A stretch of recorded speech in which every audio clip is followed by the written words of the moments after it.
Going back to a minute ago when you were talking about the relative violence created by the U.S. now, it's saying undeniably the U.S. creates a lot of the violence that we see. I wonder if you would say the same thing in 1938, 1919. So we do live in a relative world. So so if we are the ones that are creating the violence now, which is kind of hard to counter, sure. But like, is it still just a fraction of what it could be if the U.S. wasn't the one creating? Sure. That? Okay, so in to go back to the First World War that you're talking about, right? There was a world war, and that was not America's fault. That you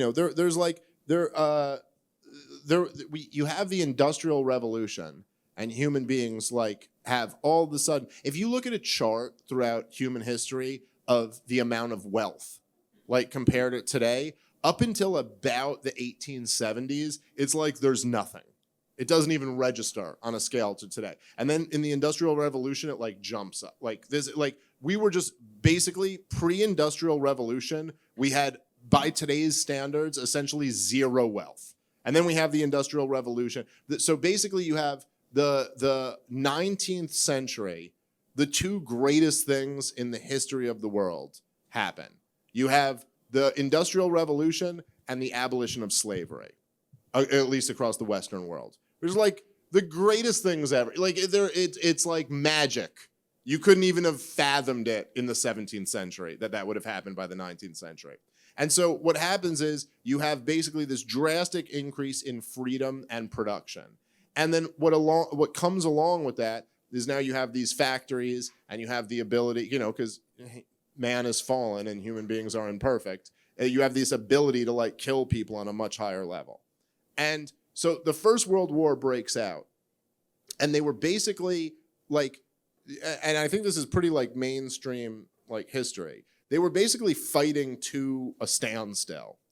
And then America jumped in the war late and tipped the balance on one side and forced the end to the war that never would have come. I mean, Germany was winning the war because they had superior submarines to anyone else until America got into the war. America was this industrialized power that hadn't been attacked on their homeland. They jumped in the war late in the game, and they led to an overwhelming victory for the for the Western side, or Western, for the Allied forces, whatever they called them in World War I. And they got a complete total surrender out of Germany, which they never would have gotten if it wasn't for America's entry into the war. And so they got a complete total surrender from Germany. They imposed the Treaty of Versailles on them. And then the Federal Reserve, which had just been created, brought on the Great Depression. And this is what led to the rise of the Nazis. So everything that happened in the Second World War was all America's fault for fucking up the First World War. So I don't know. Before that, I'm not saying you can blame America for everything. After that, yeah, it's mostly there's all guilty parties all around, but the federal government of the United States of America has a ton of blood on their hands, just a goddamn ton of blood on their hands. And so again, I'm not saying we would live in a peaceful world if it wasn't for America, but that's almost like saying you're if fucking Jeffrey Dahmer didn't kill a whole bunch of people, are you saying no one would be killed? It's no, I'm just saying less people would be killed, and so stop killing people, So I don't know, what essentially the argument is that what America should try to do is what the founders always said, as imperfect as they were, is try to perfect your own society. In the same way that you should try to perfect your own marriage and not go with a gun to make sure everyone else's marriage is healthy. You know what I mean? I'm not saying there wouldn't be violence in the world. There is violence in the world. Most of the world is a goddamn nightmare right now, most of it is just fucking awful. Most of it we don't even think about. We think about Ukraine because that's what our politicians want us to think about. There's fucking all types of civil wars and brutal dictators and just horrible shit happening throughout the world. We're not going to be able to solve all of that. But I like to say a lot, it's in Washington, D.C., they can't even solve the violence problem in Washington, D.C. You know what I mean? So like, figure that out.